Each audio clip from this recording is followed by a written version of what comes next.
안녕하세요. 저는 결혼 10년 차에 접어든 워킹맘 주부입니다. 제 나이는 40을 코앞에 두고 있죠. 제 직업은 간호사로 요양병원에서 근무합니다. 제가 일하는 요양병원은 거동이 불편한 어르신들이 주로 거주하는 병원으로 일은 고된 편이지만 기댈 곳 없는 늙고 병든 환우들을 돕는 일이 보람도 큰 편이어서 전 큰 불만 없이 직장 생활에 만족하고 있습니다. 전 30살이 되던 해에 남편과 결혼을 했고 일남일녀 나름 다복한 가정을 꾸리고 살고 있었습니다. 아직 서울에 자가는 없지만 자그만 단독주택의 반전세로 남편과 아이들과 알콩달콩 살아가던 어느 날, 전 요양병원에 새로 입소한 환자의 신상 명세를 검토하다가 충격적인 사실 하나를 알게 되었어요. 파킨슨병을 투병하게 되어서 제가 일하는 요양병원에 새로 들어온 할머니가 한 분 계셨는데 처음 이름을 보고 일단 조금 놀랐었죠. 김분화라는 이름 석자를 보고 처음부터 전 이상한 예감을 가졌더랍니다. 김분화라는 이름이 그렇게 평범한 이름은 아니잖아요. 이름이 제 돌아가신 친정 어머니와 같았던 겁니다. 그런데 나이를 보니까 나이 역시 제 친정 어머니와 같더군요. 이 무슨 기막힌 우연일까 생각하면서 전 괜히 그 환자가 더 신경이 쓰이고 마음이 가더군요. 직접 그 환자를 보기 전부터 그랬습니다. 해서 방을 정하고 이것저것 요양병원 시설을 안내해드리는 첫날의 오리엔테이션 과정을 부러 제가 하겠다고 나섰죠. 그런데 김분화 할머니를 보자마자 전 울음을 터뜨리고 말았습니다.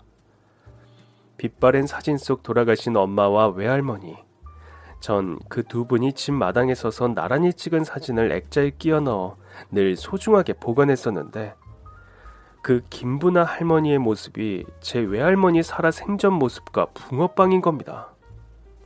머리론 엄마일 리가 없어라고 생각하는데도 마음과 본능은 이미 소리치고 있더군요. 저 사람은 분명히 우리 엄마가 맞다. 그럼에도 친정엄만 분명 제가 어렸을 때 돌아가신 걸로 알고 있었는데 도무지 모든 상황이 믿어지지가 않았습니다. 그런데 그 할머니가 제 간호원복 위에 수놓아진 명찰에서 눈을 떼지 못하는 겁니다. 해석이, 최해석, 너가 혹시 해석이니? 간호원 선생님, 실례지만 아버지 조남을 좀 여쭤봐도 될까요? 김석자 철자 되십니다. 지금은 돌아가셨는데 살아생전 목욕탕을 운영하셨고요. 그런데 저희 아빠 이름은 왜... 아유, 내 딸 해석이... 우리 딸 해석이가 이렇게 번듯하게 커서 간호원이 되었구나. 해석아, 보고 싶은 내 딸 해석아. 엄마야, 내가 네 엄마라고. 그렇게 파킨슨병으로 덜덜 떨리는 손으로 저에게 가까이 다가오란 신용을 하는 엄마였죠. 전 도무지 영문을 알 수 없는 상황이었음에도 본능적으로 엄마의 품에 안겨 한참을 울었습니다. 감정을 추스르고 엄마에게 듣게 된 그간의 사정은 참으로 가슴 아픈 것이었죠. 그 옛날 제 나이가 부르기니 거의 40년이 지난 이야기네요. 저희 아빠는 동네에서 목욕탕을 운영하는 집안의 7대 독자였는데 첫 부인과의 사이에서 후사가 없었다고 합니다. 그 당시엔 지금처럼 의학기술이 좋지 않아 시험관 시술이니 뭐니 그런 것이 대중화되지도 않았고 친할머니께서 어디 용한 점집에 가서 물으니 지금의 며느리에게선 후사를 볼 수 없고 자손을 보려면 다른 여자를 맞아 아기를 낳는 방법밖에 없다고 말했답니다. 친할머니는 살아생전 아주 극성스런 성미의 소유자셨는데 저희 아빠 유일한 7대 독자 아들에 대한 집착과 애정이 남다른 분이셨죠. 그렇게 40년 전만 해도 옛날이고 친할머니께서는 후사를 잇겠다는 생각에 큰어머니 몰래 아빠를 저희 친정엄마와 만나게 해서 제가 태어난 것이라고 합니다. 친정엄마는 실은 아빠가 큰어머니와 결혼 전에 동네에서 떠들썩하게 연애를 하던 사이였는데 친할머니 반대로 헤어졌던 것이라고 하네요. 아이 한 명만 낳아주면 제대로 날 며느리로 들여주겠단 말을 믿고 난 네 아빠를 다시 만났고 널 가져서 낳았단다. 그런데 너희 할머니가 네가 태어나자마자 안면 몰수하더니 갓난아이 너만 데리고 가면서 날 거의 동네에서 내쫓다시피 만들어 버렸단다. 유부남 홀려서 아기까지 낳은 그런 상간녀를 만들어 버린 거지. 친정집에서까지 내 말을 믿지 않고 남의 가정 파탄 내려고 처녀가 간도 크게 임신해서 애까지 낳았냐고 손가락질 당하고, 너희 큰어머니가 나한테 찾아와서 본부인은 자기라며 아긴 자기가 잘 키울 테니 모두의 행복을 위해서 나보고 사라지라고 하더구나. 그런데 널 데리고 도망을 치려 했는데 설상가상 엄마가 임신 중에 병을 얻어 출산하고 한참 동안 거의 시한부 인생을 살아야 했었지. 그렇게 어쩔 수 없이 너와 생이별했던 건데 야속한 세월이 벌써 이렇게 되어버렸어. 엄만 임신 중에 유방암 진단을 받았는데 절 출산하고 나서 바로 암투병을 해야 했다고 합니다. 절 키울 형편도 되지 못하고 집안에서 동네에서 모두 가장 파탄 내려 한 불륜녀 취급받고, 친정엄만 그때 친이모가 계시던 일본으로 건너가 생활하시면서 병도 치료하고 직업도 얻어 오랫동안 일본에서 생활하게 되었다고 합니다. 절 몇 번이나 데려가려고 시도했지만 그럴 때마다 이제껏 지금 키워주는 엄마가 친엄마인 줄 알고 잘 크고 있는 애 네가 데려가서 어찌겠단 거야? 네가 데려가봤자 애비 없는 딸년밖에 더 만드니? 그러다 네가 재가라도 하게 되면 우리 귀한 손주딸 눈칫밥 먹고 크게 만들 수는 없다. 애초에 해석이 엄마 자리는 우리 집 큰며느리니까 넌 그냥 죽은 사람처럼 평생 해석이 앞에 나타나지 마라. 그게 모두를 위해 현명한 일이라는 걸 너도 잘 알 테니. 그렇게 제가 6살이 되었을 무렵 몰래 저희 집을 엄만 찾아왔지만 문전박대 당하며 거의 쫓겨나셨다고 하네요. 엄만 그때 일본과 서울을 오가며 내복 장사를 하고 계셨는데 경제적으로 기반이 잡힌 것도 아니고 제가 활짝 웃는 낯으로 큰어머니를 엄마 엄마 부르며 활기차게 집 마당에서 노는 걸 보곤 발걸음을 돌리셨다고 합니다.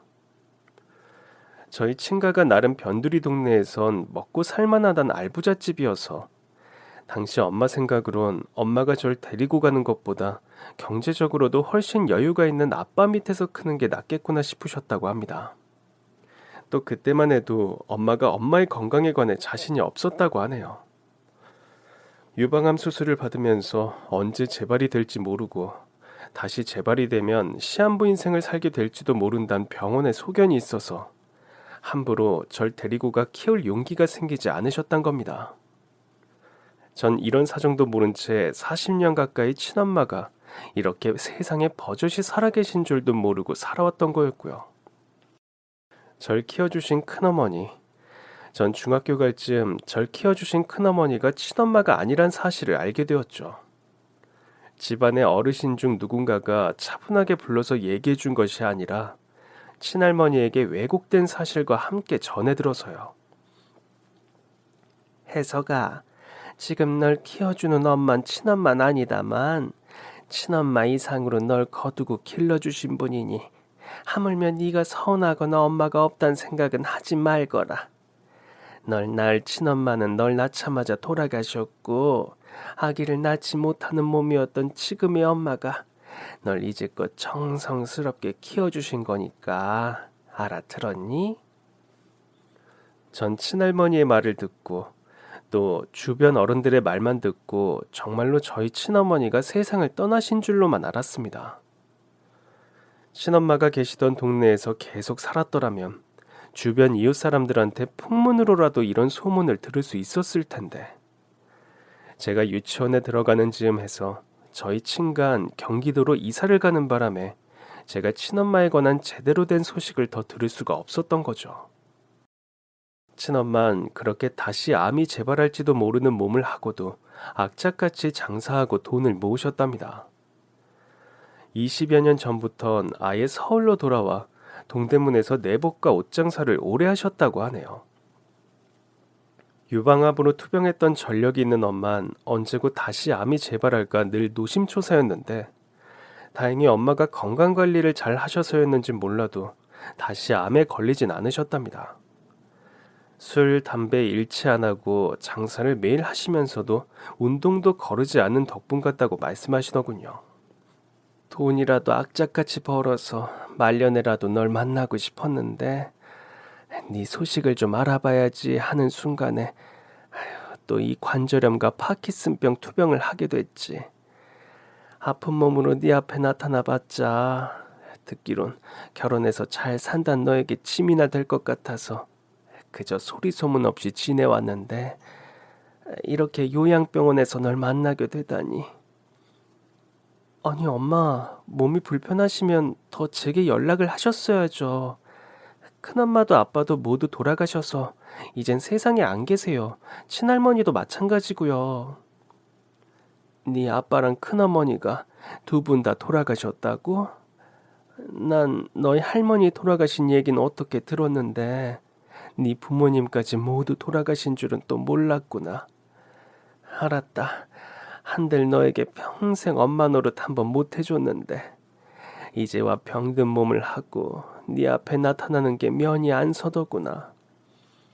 전 그렇게 친엄마와 거짓말 같은 감격적인 상봉을 하게 됐습니다. 전 당장 그날 밤 남편에게 이 모든 사실을 말했죠. 당신 큰어머니 밑에서 자라면서 나름 상처가 컸는데 돌아가신 줄 알았던 장모님이 살아계시다니 진짜 기적 같은 행운이네. 그런데 몸이 많이 불편하시다면서? 재활 운동도 중요하고 가족들이 케어해주면 좋을 텐데 비싼 요양병원에 계시게 할 게 아니라 집으로 모셔와서 당신이 케어해드리는 게 어때? 나도 그러고 싶은 마음이야 굴뚝 같지. 그런데 당신도 어머님 성격 알잖아. 몇 년 전에 동서가 친정엄마 집에 모시고 살려다가 동서네 부부가 이혼할 뻔했던 거 기억 안 나? 전 남편이 먼저 엄마를 집으로 모셔오는 게 어떻겠냐 말해주는 것이 무척 고마우면서도 극성스러운 시어머니 생각을 하자 머리가 아프더군요.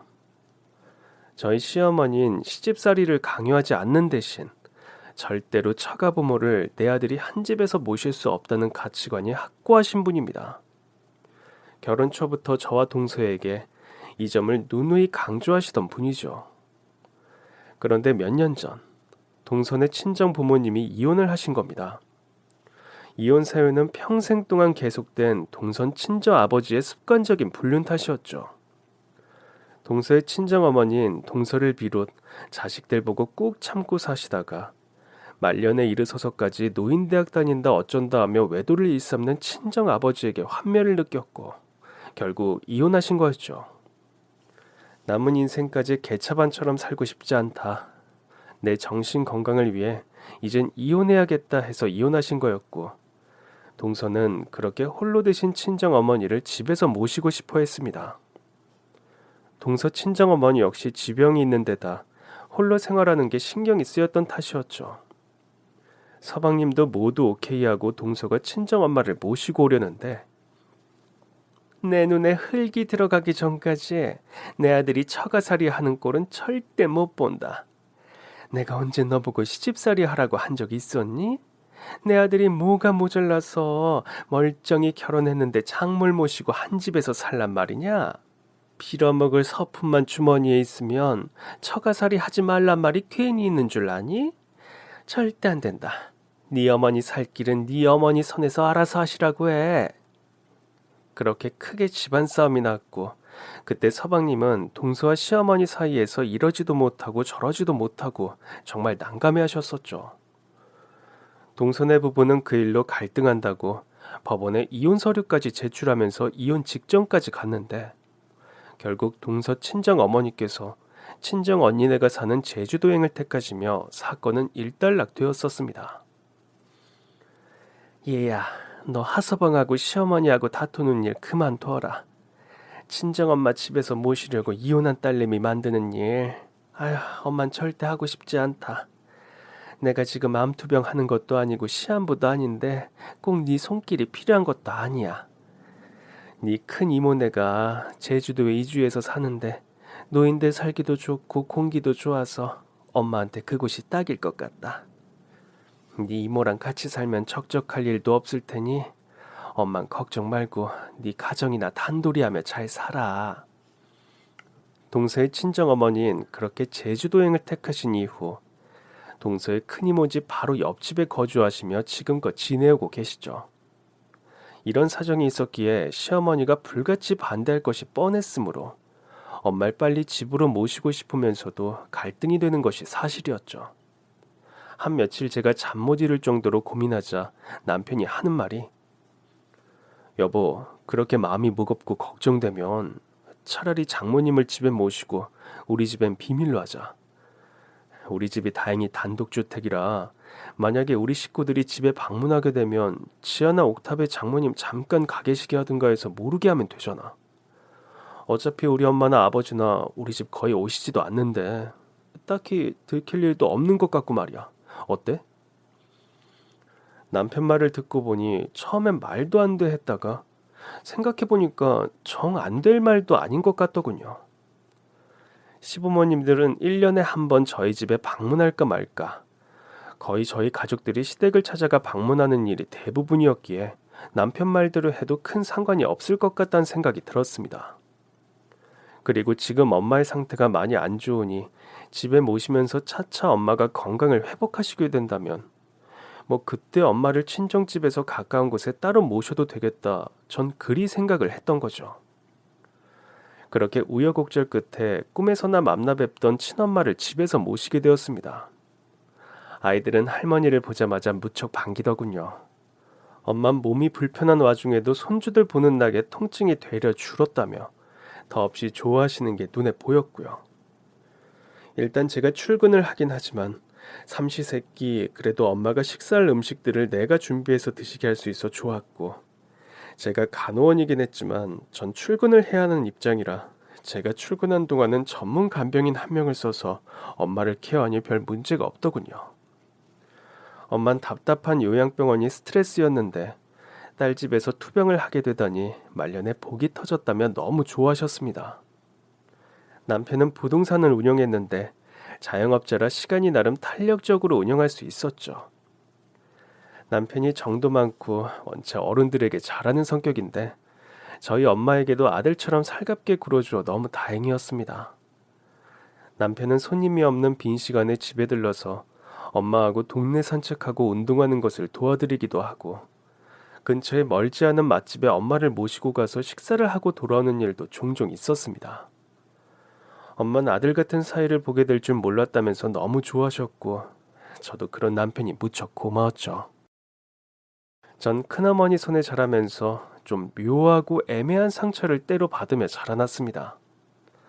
차별할 다른 자식이 없었기에 뭐 다른 형제들과 차별을 받아서 받은 상처는 아니었습니다만, 이를테면 그런 것이었죠.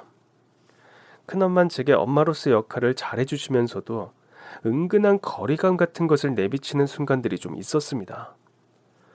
예를 들면 친할머니 흉이나 아빠 험담 같은 것을 제 앞에선 한 번도 한 적이 없는 큰어머니입니다. 보통의 엄마들은 자기 딸에게 시댁흉을 많이들 본다고 하더라고요. 네 아빠는 다 좋은데 이런 게 짜증난다. 네 할머니가 대체 어떤 분이었는 줄 아니? 엄마 하나 되니까 이런 시집살이 감당하고 산 거야. 넌 엄마처럼 살기 싫으면 할머니 같은 시어머니 절대 만나면 안 돼. 이렇게 한두 번 들어봤을 법한 친가에 대한 험담이나 안 좋은 소리들을 전 큰어머니에게서 한 번도 들은 적이 없습니다. 머리가 굵고 제가 중학교에 갔을 무렵엔 큰어머니와 같이 목욕탕에 가는 일도 손에 꼽을 정도였죠. 알 수 없는 거리감을 느끼던 큰어머니의 본심을 안 것은 우연히 야간 자율학습을 땡땡이 치고 예고 없이 일찍 집에 들어온 고3의 어느 봄날이었습니다. 넌 참 대단하다. 네가 배 아파 낳은 자식 아니어도 꼭 네 친딸처럼 잘 키우는 것 같아. 혹시 걔가 너한테 반항하거나 말 안 듣는 건 없니? 뭐 원체 갓난쟁이 때부터 내가 키워서 걘 그저 내가 지 친엄마인 줄 알고 그렇게 큰 애인데 뭐. 걔야 어려서 뭘 모르고 컸다 치고 넌 어떤데? 남의 여자. 그것도 네 남편과 죽고 못 살던 여자가 낳은 딸인데 마냥 걔가 이쁘기만 해? 아유, 그건 아닐 것 같은데. 마냥 이쁘기만 하면, 아휴, 내가 사람이겠니? 나도 여자고 어쩔 수 없는 인간인지라. 걔가 유달리 외탁을 해서 지 엄마 얼굴 판박이잖아. 몸매도 그렇고. 목욕탕 가서 벗은 몸 보면 이제 다 크다 보니 어쩔 땐 진짜 젊은 시절 그 여자 보는 기분이 들어서 같이 가고 싶지 않더라고. 그래서 딸아이랑 목욕탕 같이 안 간지 오래됐어. 그 여자가 얼마나 우리 남편한테 목을 맸었니. 외꺼풀 눈매랑 지혜미 빼다 박은 그 눈빛 보면 아휴, 가끔 좀 섬뜩하고 소스라칠 때가 있어. 이런 맘 먹으면 안 되지 하면서도 그게 잘 안 된다. 전 그 얘기를 밖에서 몰래 듣고 방 안에 들어가지 못하고 다시 살며시 집 밖으로 나섰죠. 머리를 한 대 얻어맞은 것 같은 충격에 한참 밖을 쏘다니다 집에 들어갔던 기억이 납니다. 저는 그날 이후로 큰어머니가 돌아가시는 순간까지 단 한 번도 함께 목욕탕이나 사우나에 간 적이 없습니다. 그런 얘기를 듣고서 엄마 같이 목욕 가자란 말은 절대로 할 수가 없었죠.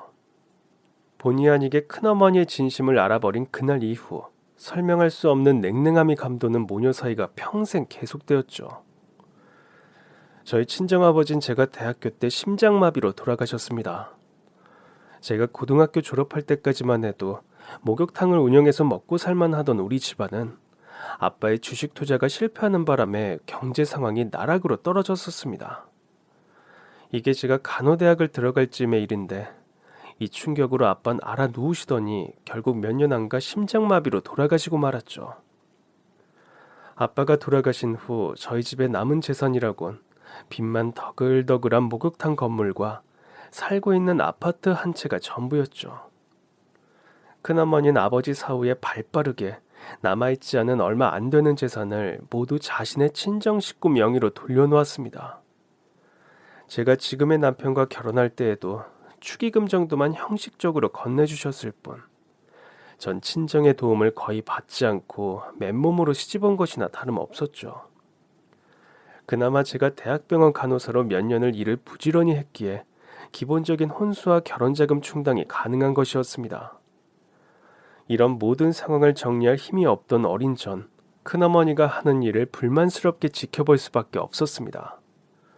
그렇게 친가의 남은 재산을 모두 독차지한 큰어머니는 몇 년 전 암투병을 하다 결국 돌아가셨지만요. 저와 아빠 큰어머니가 살던 아파트는 큰어머니의 남동생이 처분해서 사업자금으로 썼단 얘기를 들은 기억이 납니다. 이런 사정이었기에 뒤늦게라도 돌아가신 줄만 알았던 친엄마와 제야하고 한 집에 살게 되자 전 하루하루가 아주 행복했습니다. 모녀간의 살가운 정, 엄마의 따뜻한 사랑, 이런 것을 정말 난 모르고 살았구나. 딸이 엄마한테 사랑받는 느낌이 이런 것이구나를 하루하루 실감하며 살아가는 저였죠.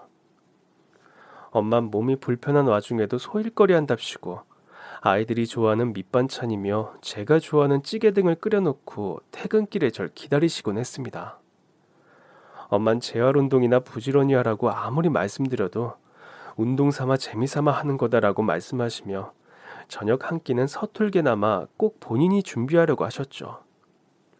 제가 아침을 차리고 엄마가 점심에 드실 음식을 해놓고 출근하면 저녁은 엄마가 차려놓은 식사를 하게 되는 루틴이 생겼습니다.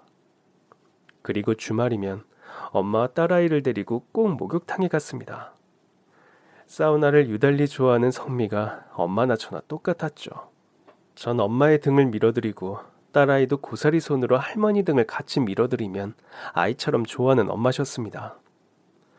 저 역시 목욕탕과 관련한 좀 서러운 기억이 있었던 터라 이렇게 친엄마와 딸아이와 함께 목욕탕에 자주 올 수 있다는 사실이 참 감개가 무량하고 행복하더군요.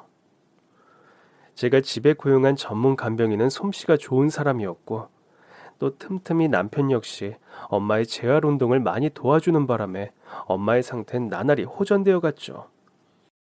요양병원에 오기 전에 먹던 약과 다른 종류의 약을 추가로 처방받아 복용하게 되었는데 그 약효가 유달리 엄마에게 효과가 좋아서 엄마는 하루하루 상태가 좋아지셨고 엄마의 호전에 아이들도 남편도 저도 모두 기뻐했습니다.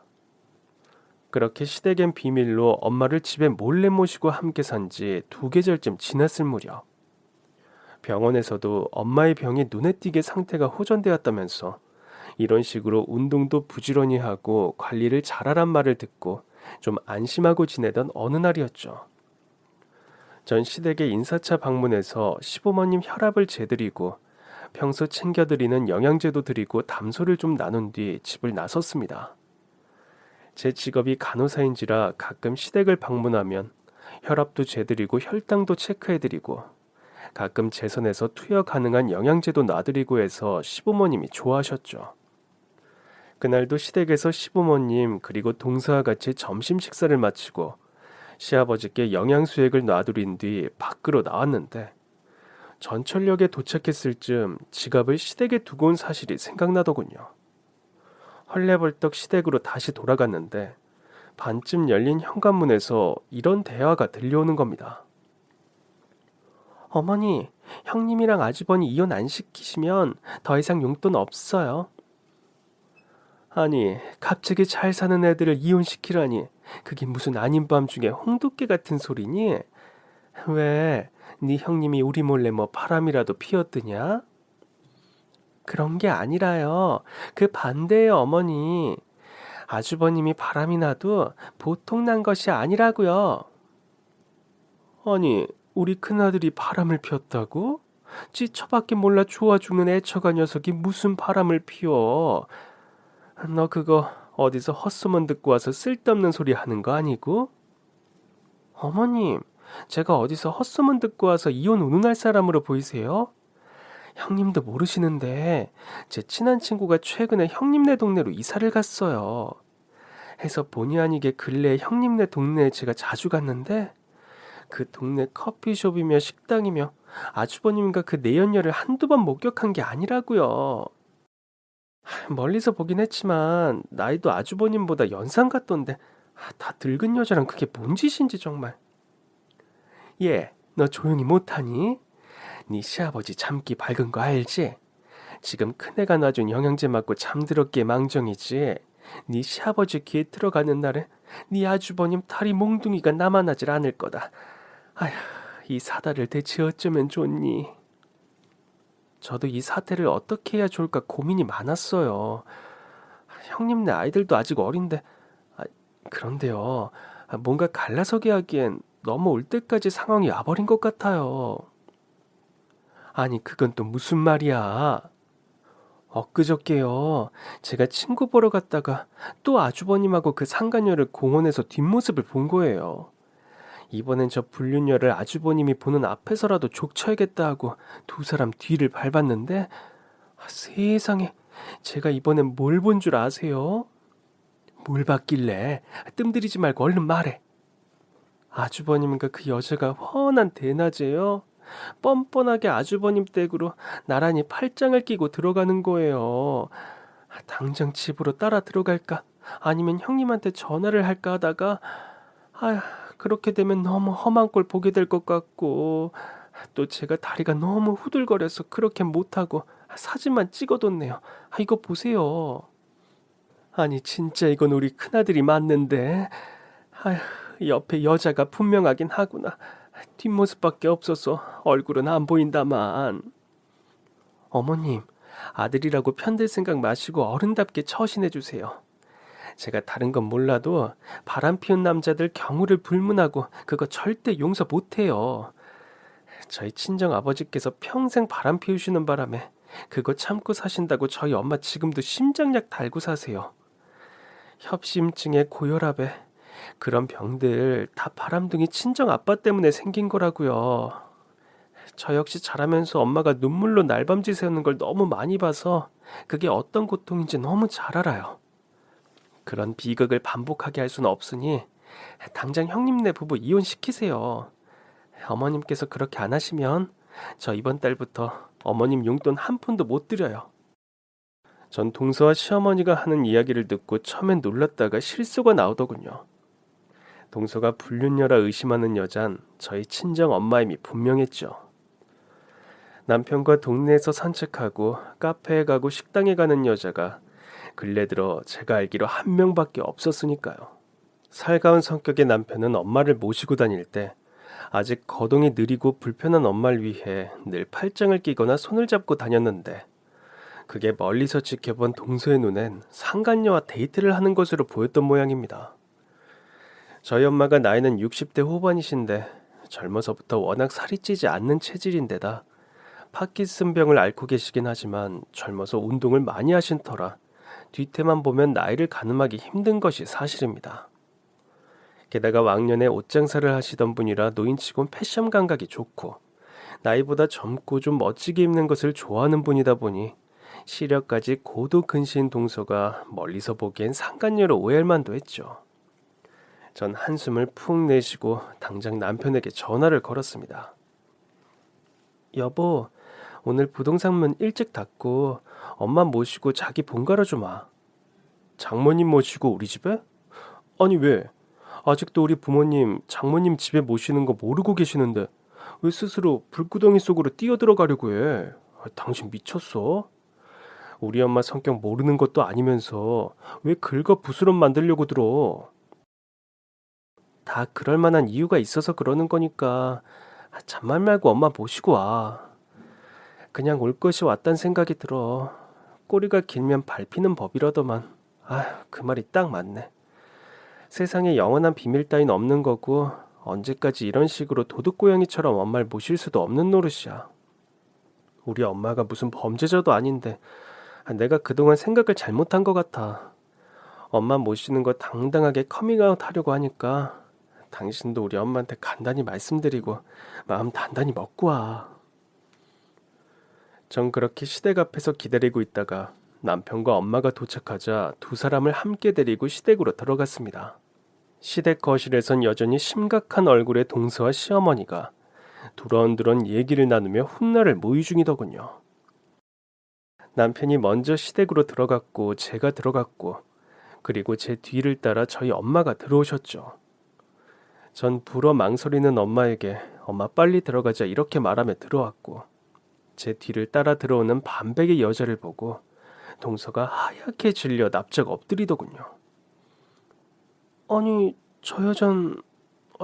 그런데 멀리서 봤을 땐 저렇게 머리가 하얗지 않았는데 아니 형님 이게 대체 어떻게 된 일이에요? 미안해 동서. 괜히 나 때문에 동서가 오해하게 만들어서. 어머님 그 동서 여기 이분이 제 친어머니 박화분 씨예요. 저는 그간의 사정, 시댁 식구 몰래 엄마를 모실 수밖에 없었던 사정을 이실직고 했습니다. 관절염과 파킨슨병을 투병하신 엄마를 그리고 몇십 년 동안 돌아가신 줄만 알았던 친정엄마를 삼봉했는데 그런 엄마를 요양병원에 모시는 게 도저히 허락되질 않아 어쩔 수 없이 집에 모셨다고요. 아이 아빠도 오케이 해주어서 그랬던 건데 더 이상 가족들에게 비밀로 하는 게 무리인 것 같아 이렇게 고백한다고 모두 다 털어놓았습니다. 제가 시어머니 앞에 무릎 꿇고 앉아 이런 사정들을 한참 말하고 있는데 가만히 죄인처럼 고개를 수그리고 계시던 저희 친엄마께서 사부인 정말 죄송하게 됐습니다. 평생 엄마 노릇 하나 못하고 산 것도 딸아이에게 미안해 죽겠는데 이런 폐를 끼치게 되다니 너무 송구스러워 얼굴을 들 수가 없네요. 정말로 죄송합니다 사돈어른. 그간 제가 죽은 줄로만 알고 살다가 이렇게 살아있는 어미를 보니 우리 착한 딸아이가 절 모른 척할 수 없어 어쩔 수 없이 거짓말한 것이니 부디 놓여 마시고 용서해 주십시오. 전 딸아이와 사이가 잘 보살펴주는 바람에 그간 건강도 많이 좋아졌답니다. 내일이라도 당장 딸아이 집을 나갈 테니 부디 너무 뭐라고 하지 말아주세요. 죄송합니다. 이렇게 부탁드릴게요.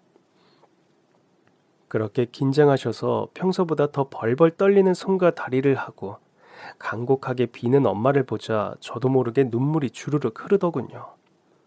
솔직히 엄만 잘못한 것이 하나도 없는데 괜히 딸 가진 게 죄라고 시어머니에게 그렇게 싹싹 비는 친엄마가 못내 못마땅하면서도 너무나 속이 상하더군요. 동서 얼굴이 더 하얗게 질리더니 갑자기 저희 엄마에게 납작 엎드려 엉엉 우는 동서였습니다. 사돈 어르신 제발 이러지 마세요. 몸도 성취하는 분이 이러시니까 제 마음이 다 찢어집니다. 전 형님께 이런 사정이 있는 줄도 모르고 지저분한 오해나 해서 분란을 일으키고 말았어요. 이럴 줄 알았으면 형님에게 먼저 걱정하는 마음이나 털어놓을 걸. 제가 제 친정 부모님이 비슷한 일로 이혼하시는 바람에 남자들 바람 피우는 일에 가차없다 보니 오해를 하고 경고망동했습니다. 용서를 빌어야 할 사람은 저예요. 사돈어른, 그만 편하게 앉으시고요. 그렇게 말을 마친 동서는 갑자기 표정을 바꾸더니 시어머님을 향해 다시 말하기 시작하는 겁니다. 어머님, 솔직히 모든 사태가 이 지경이 된 건 어머님께서 절대로 처가살이는 안 된다는 고집을 부리셨기 때문이에요. 저희 부부도 솔직히 몇 년 전에 그 문제로 이혼할 뻔했으니까요. 형님도 그게 무서워서 거짓말 하신 거고요. 어머님, 이번엔 형님이 친정엄마 모시는 거 허락해 주세요. 아픈 엄마를 멀쩡히 집에 모실 수 있는데 결혼했다고 해서 그러지 말라는 건 정말 말도 안 되는 억지세요. 시부모든 친정 부모든 병이 들고 간호가 필요한 상황이 되고 또 집에서 케어해드릴 수 있는 상황이 되면 얼마든지 집에서 모시고 간호해드리는 게 도리고 경우고요. 형님네 부부가 모두 동의한 사항이라는데 이번마저 억지 부리시면서 반대하시면 제가 이 집에서 나가겠습니다. 이런 시댁에 평생 며느리로 살 생각이 없어질 것 같다고요. 그러니 제발 이번엔 형님 뜻대로 친정엄마 모시게 해주세요. 어머님, 제발 부탁드립니다. 아프고 거동이 불편한 부모님 모시는 거, 그거 제 상식에서 너무 당연한 일이에요. 그게 친정엄마가 아니라 시어머님이었다 해도 제 선택엔 변함이 없었을 거예요. 제발 제가 평생 한 맺히지 않게, 나중에 후회 안 되게 저희 엄마 집에서 모시며 보살피게 허락해 주세요, 어머님. 정말 니들 쌍으로 나한테. 크네, 너 정말 내가 나중에 병들어도 나 집에서 간호해 준다는 거 사실이냐?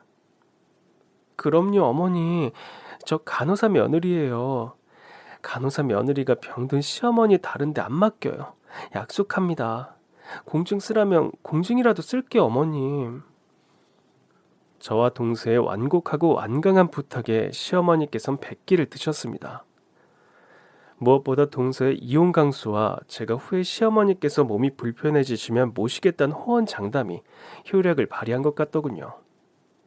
이런 웃지 못할 우여곡절을 거친 끝에 전 친정엄마와 다시 한 집에서 알콩달콩 살 수 있게 되었습니다.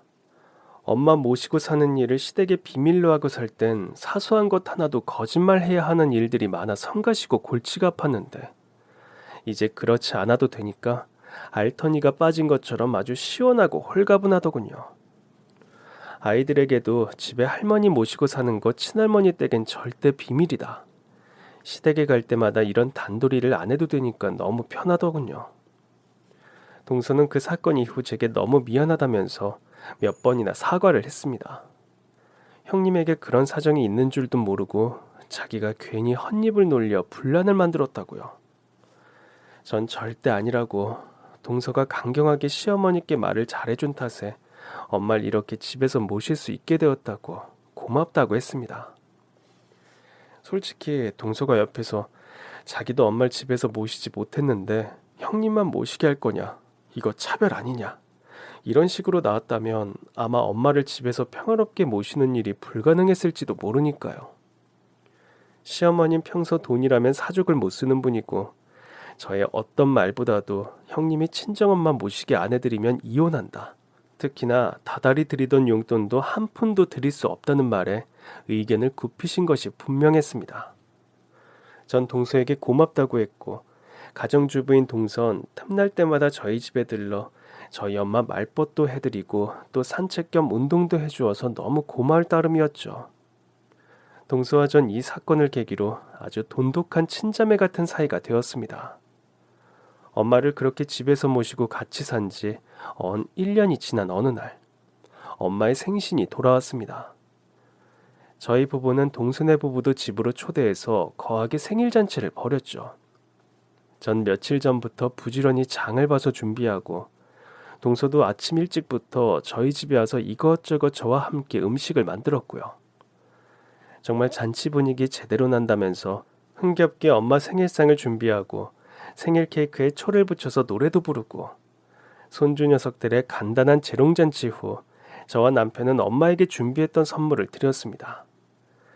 전 엄마에게 순금 목걸이를 해드렸고 남편은 금일봉을 준비했죠. 동선의 부부도 엄마 선물을 준비해와서 드리고 엄마는 무척 기뻐하셨습니다. 내가 이렇게 딸하고 사이 덕분에 몸도 많이 좋아지고 딸네 집에 함께 살며 살뜰한 보살핌을 받으며 사는 것도 감지덕지인데 이렇게 거대한 생일상까지 받으니까 참 이제 죽어도 여한이 없을 정도로 기분이 너무 좋네요. 사돈댁 작은 내외까지 이렇게 귀한 걸음을 해주시고 너무 감사하고 행복해서 뭐 더 무슨 말을 해야 할지 모르겠네요.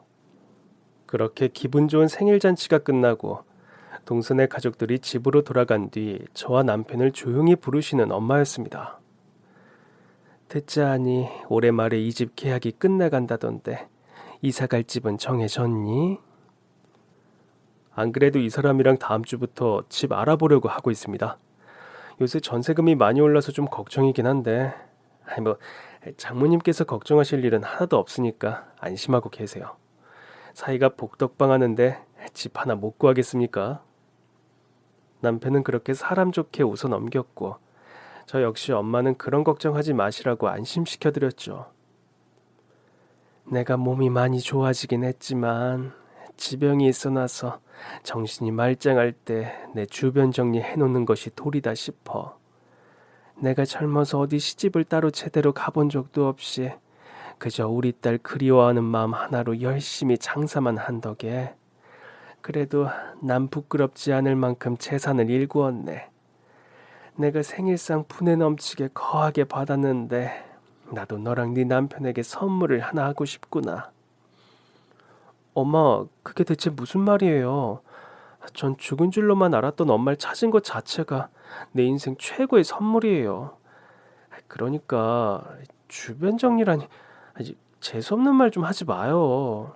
그래요, 어머님. 오늘같이 좋은 날에 주변 정리니 뭐니. 그런 말씀 하지 마시고 어머님께서 저랑 앞으로 운동이나 더 열심히 하실 생각하세요. 파킨슨병 환자들한테 제일 중요한 게 꾸준한 운동이랍니다. 이 나이 먹도록 옷장사 열심히 하면서 돈 악착같이 모은 이유는 솔직히 나 죽기 전에 내 딸과 딸아이 가족들 만나서 재산도 나눠주고 좀 잘 살게 해주고 싶어서였어. 물론 지금도 성실하게 앞가림 충분히 하면서 잘 살고 있지만 서울 집값이 어디 성실하기만 했다고 척척 살 수 있는 수준인가? 애미 돌이 못합 평생 죄값 이렇게라도 갚을 수 있다 생각하게 엄마 뜻 거절하지 말고 받아주렴. 자네도 마찬가지고. 엄만 그렇게 기어이 유산 상속 절차를 밟으셨고 경기도의 상가 건물 한 채와 아파트 한 채를 증여해 주셨습니다. 현금 자산도 꽤 어마어마했는데 아이들 명의로 해주시면서 대학 등록금과 앞으로의 결혼 자금으로 쓰라고 하시더군요. 예상치 못한 거액의 재산을 상속받게 되어서 남편이나 저나 어안이 벙벙했죠. 솔직히 엄마를 집으로 모셔올 때만 해도 엄마가 이렇게 재산이 많을 줄 전혀 몰랐습니다. 제가 일하는 요양병원이 특별히 가격이 비싼 곳도 아니었기에 엄마가 이렇게 나름 자산가일 거라고 예상하지 못했거든요. 엄만 그렇게 평생 근면하게 일하면서 사치 부리지 않는 습성 때문에 말년의 요양병원도 그렇게 비싸지 않은 곳을 고르신 거였습니다. 엄마의 살원 세월을 생각하니 새삼 가슴이 아프고 사무치더군요. 전 엄마에게 건물은 우리 부부가 증여받았지만 세를 관리하거나 그런 수입은 돌아가실 때까지 엄마 소관으로 하라고 말씀드렸습니다. 먹고 싶은 거 다 사드시고 사고 싶은 것도 좀 다 사시며 그렇게 좀 누리다 돌아가시라고요. 엄만 한사코 만류하시다가 저와 남편의 완곡한 부탁에 그러겠다고 하시더군요. 그럼에도 엄마에게 아파트도 받고 현금도 증여받고 하다 보니 갑자기 집안 경제가 확 풍요로워진 것이 사실이었습니다. 넓은 평수의 아파트, 그것도 자가로 이사를 가서 아이들은 각자 제 방을 가지게 되면서 너무 좋아했고 시어머니께서도 집들이를 와보시곤 흡족해 하시더군요. 사부인께서 평생 홀로 사시면서 고생을 많이 했다고 들었는데 이렇게 성공한 사업가이신 줄 몰랐네요. 전 그저 평생 소뚜껑 운전만 하고 살아서 말년에 이렇게 재력을 일구신 사돈 어른이 참 부럽네요. 아유, 그런 말씀 절대 마세요. 사돈 어른께서는 평생 아이들을 한 집에 끼고 살며 엄마 노릇 헌신하느라 고생하셨잖습니까? 전 엄마들이 하나도 못해서 그 시간에 돈 벌다 보니 돈이나 조금 모은 것이고요. 전 다음 생에 택하라면 엄마 노릇하는 팔자를 택하겠어요. 아유, 그런가요? 그래도 사돈어른 댁에 아이들이 내 집장만 하느라 고생하는 시간이 줄어서 얼마나 행운입니까? 사돈어른께선 우리 집안 기인이십니다. 평소 돈이라면 유달리 좋아하시는 우리 시어머니께선 좀 그렇게 대놓고 흡족해하는 티를 내시더군요. 동서는 최근 친정엄마를 제주도에서 모시고 올라와 한 집에 살고 있습니다. 저희 엄마를 몰래 모시려다 발각된 그 사건 이후 시어머니께서는 아무 소리 못하고 동서가 친정엄마 모시고 사는 것에 관해 일절 터치하지 않으십니다. 동서는 머핀 가게 창업을 준비한다고 동분서주하는데 알고 보니 사업 자금이 부족해서 난항이라고 하더군요. 저와 남편은 상의 끝에 동서에게 거금의 사업 자금을 쾌척해 주었습니다. 아니, 형님 은행 대출이 힘들어서 저 제3금융까지 생각하고 있었는데 이렇게 큰 돈을 이 돈 정말 받아도 되는 거예요? 동서 덕분에 나 우리 엄마랑 한 집에서 살게 됐잖아. 우리 엄마하고도 의논했는데 동서 사업하는데 보태 쓰라고 도와주시라고 한큐에 오케이 하시더라. 동서가 우리 집 기인이라고 하시면서 말이야. 형님 말씀은 그렇게 해도 제가 사업 대박 나면 꼭 갚을게요. 더블로요. 아니야. 받으려고 주는 돈 아니니까 일단 장사나 열심히 잘해봐.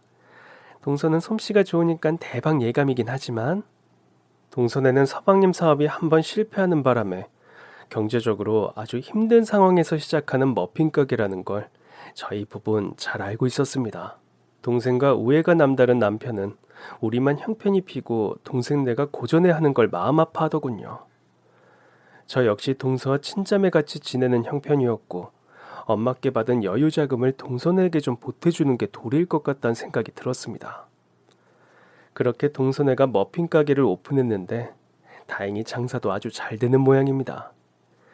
요즘처럼 모든 일이 술술 잘 풀리는 때가 없었는데 살다 보니 정말 쨍하고 해뜰 날이 찾아오네요.